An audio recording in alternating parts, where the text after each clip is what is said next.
Hello my dear friends and my dear students. आप सभी लोगों को भागवत एनसीईआरटी पे जय श्री राम, हर हर महादेव। माय डियर फ्रेंड्स, हम लोगों ने chapter 1 crop production and management इसको ख़त्म कर लिया है। अब हम इसका चैप्टर का समरी देखेंगे। यहाँ पे व्हाट यू हैव लर्नड। अक्सर बच्चे इस पार्ट को अवॉइड कर देते हैं, ओवरलुक कर देते हैं, लेकिन एनसीईआरटी बुक में दिया हुआ हर चीज़ इंपॉर्टेंट होता है। कोई भी चीज़ को ओवरलुक नहीं करना चाहिए, उसको नज़रअंदाज नहीं करना चाहिए, देखना चाहिए। अगर हम इसके पॉइंट्स को देखते हैं तो चैप्टर का समरी चला आता है हमारे दिमाग में, और अच्छा मतलब कि एक मीन्स रिकॉल हो जाता है, रिवाइज हो जाता है। तो चलिए बिना देर किए हुए शुरू करते हैं। In order to provide food to our growing population, we need to adopt certain agricultural practices. जैसा कि हम चैप्टर में पढ़ चुके हैं कि पशुओं को भी भोजन की आवश्यकता है और मनुष्यों को भी भोजन की आवश्यकता है, लेकिन यहाँ पे ग्रोइंग पॉपुलेशन, इतनी बड़ी आबादी की बात हो रही है, लोगों की बात हो रही है, तो इतनी बड़ी आबादी को भोजन उपलब्ध कराने के लिए अलग अलग प्रकार के कृषि पद्धतियों को अपनाना पड़ेगा। समय समय पे उत्पादन करना पड़ेगा, उसका सही रख रखाव करना पड़ेगा, उसका सही तरीके से उसका वितरण करना होगा। तो ये हम लोग पढ़ चुके हैं। अलग अलग कृषि पद्धतियों में जैसा कि हम पढ़ चुके हैं कि इसमें क्रॉप प्रोडक्शन भी आता है और एनिमल हस्बेंड्री भी आता है। कुछ लोग वेजिटेरियन फूड खाते हैं, कुछ लोग नॉन वेजिटेरियन फूड खाते हैं, कुछ लोग दोनों ही खाते हैं। तो उनकी भोजन की उपलब्धता के लिए ये दोनों प्रकार की कृषि पद्धति को अपनानी होगी। अब उसके बाद है same kind of plants cultivated at a place constitute a crop. जैसा कि हम चैप्टर में पढ़ चुके हैं क्रॉप किसे कहते हैं। अगर एक ही प्रकार के पौधों को अगर हम एक जगह पे उपजाते हैं बड़ी मात्रा में, तो हम उसे क्रॉप कहते हैं।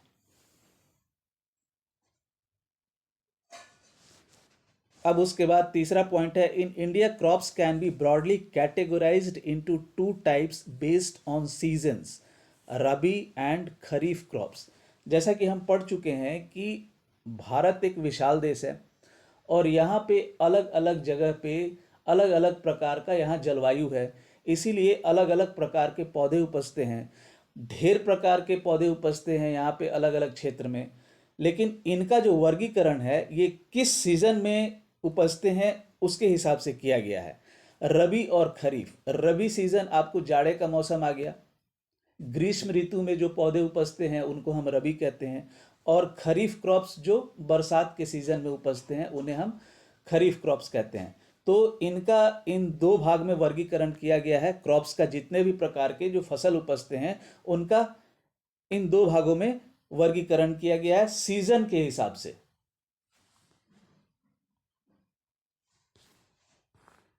अब उसके बाद है it is necessary to prepare soil by tilling and levelling, ploughs and levellers are used for this purpose.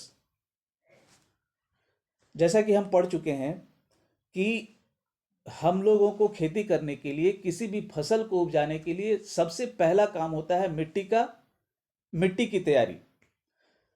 तो ये जरूरी है मिट्टी की तैयारी, और मिट्टी की तैयारी के लिए पहले हम लोग उसकी खुदाई करते हैं और फिर उसका लेवलिंग करते हैं। और खुदाई करने के लिए और लेवलिंग करने के लिए प्लॉज, हल को हम लोग इस्तेमाल में लाते हैं, और लेवलिंग के लिए हम लोग लेवलर्स का इस्तेमाल में लाते हैं, उसको हम लोग हिंदी में पाटल कहते हैं। अब उसके बाद है सोइंग ऑफ सीड्स। अब जब मिट्टी तैयार हो जाता है तो हम लोग बोवाई का काम करते हैं। Sowing of seeds at appropriate depths and distances gives good yield. अब जैसा कि हम पढ़ चुके हैं कि बुआई के काम में कुछ इंपॉर्टेंट महत्वपूर्ण काम, कुछ महत्वपूर्ण चीज़ों को ध्यान देना होता है।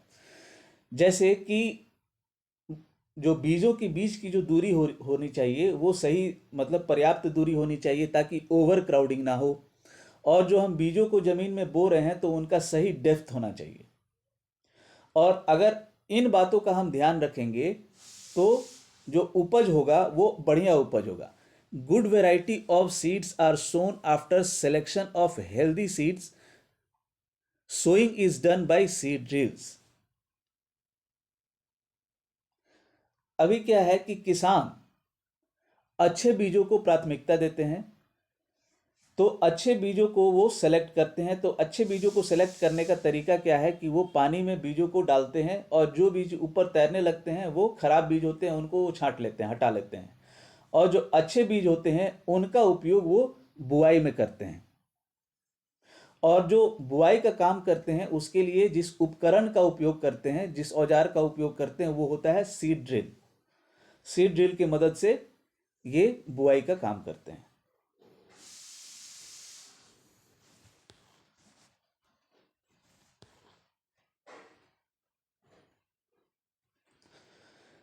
Seeds needs replenishment and enrichment through the use of organic manure and fertilizers. जैसा कि हम पढ़ चुके हैं चैप्टर में कि बार बार एक खेत में फसल को उपजाने से उसके अंदर का जो उर्वरक शक्ति है, जो फर्टिलिटी होता है, वो कम हो जाता है। तो वो फर्टिलिटी कम होने का मतलब क्या है, उसके अंदर का जो न्यूट्रिशन है वो कम हो जाता है, न्यूट्रिएंट्स जो है वो कम हो जाता है। वो न्यूट्रिएंट्स जो कि पौधों के ग्रोथ के लिए और डेवलपमेंट के लिए आवश्यक होते हैं, वो न्यूट्रिएंट्स कम हो जाते हैं। तो इसके लिए उनको वापस मिट्टी में उनकी भरपाई होनी चाहिए,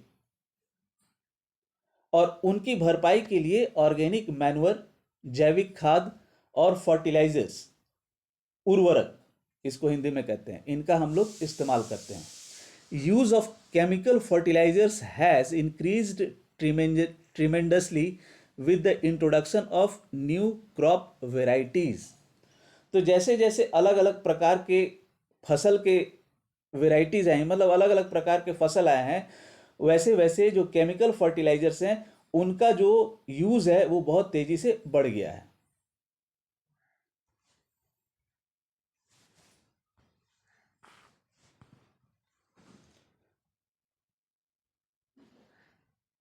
बुआई का काम हो गया। बुआई के बाद उसमें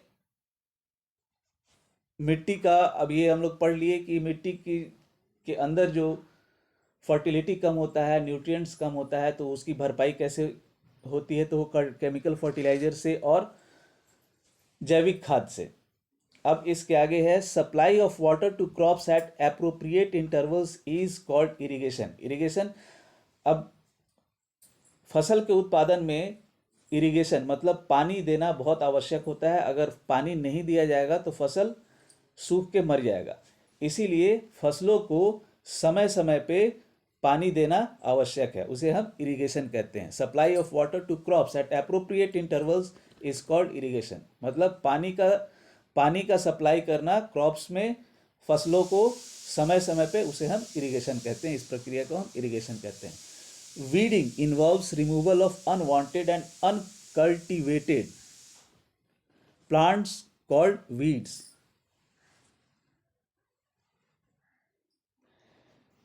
जो अन जो जो पौधे मुख्य मेन फसल के साथ में जो अनवांटेड पौधे उपज जाते हैं उन्हें हम वीड्स कहते हैं।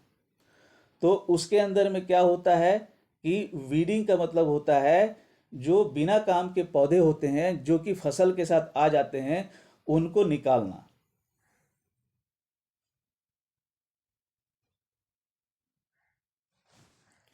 अब उसके बाद है हार्वेस्टिंग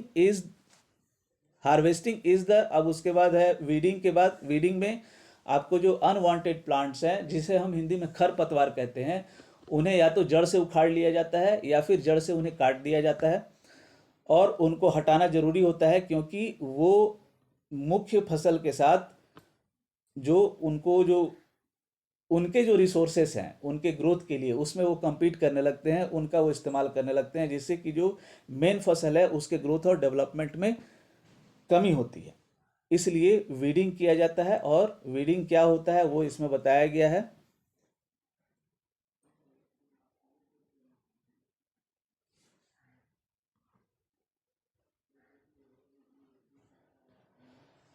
अब उसके बाद है harvesting is cutting of the manure crop sorry, mature crop manually और बाय मशीन्स।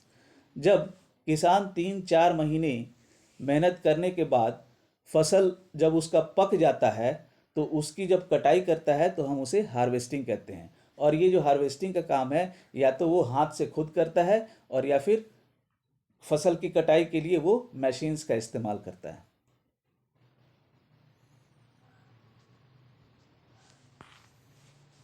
अब कटाई के बाद separation of grains from the chef is called threshing. जो अनाज है, जो फसल के अंदर जो अनाज होता है, अनाज से छिलका को अलग करने का जो प्रक्रिया होता है उसको हम थ्रेशिंग कहते हैं। और इसको किसान अलग अलग तरीके से करता है। या तो फसल को किसी चीज़ पे पीटता है और पीट करके दाने को अलग करता है, या फिर उसको बिछा देता है और उसके ऊपर मवेशी को चलाता है और मवेशी बार बार चल चल करके उसमें से फिर दाने को अलग कर देता है। और या फिर विनोइंग, मतलब विंड का उपयोग लेता है, ऊपर से गिराता है और हवा से क्या होता है कि साइड से कहीं से हवा पंखा वगैरह चला देता है। तेज हवा से फिर क्या होता है कि उसमें से जो हल्का हल्का जो छिलका होता है, घास पतवार होता है, वो निकल जाता है और जो अनाज होता है वो एक तरफ वो स्टोर होते चले जाता है। अब थ्रेशिंग हो गया, अनाज को अलग कर दिए। अनाज को अलग करने के बाद proper storage of grains is necessary to protect them from pests and micro organisms. अब जब अनाज को अलग कर लिए तो फिर उसका सही तरीके से उसका रख रखाव भी जरूरी है। सही तरीके से रखने का मतलब है कि उनको जो कीड़े मकोड़े हैं, उनको जो सूक्ष्म जीव हैं जिनको हम माइक्रो ऑर्गेनिजम्स कहते हैं, उनसे बचा करके रखना। जो हार्मफुल कीड़े मकोड़े हैं जो कि उन्हें खराब कर देते हैं, उनसे बचा करके रखना।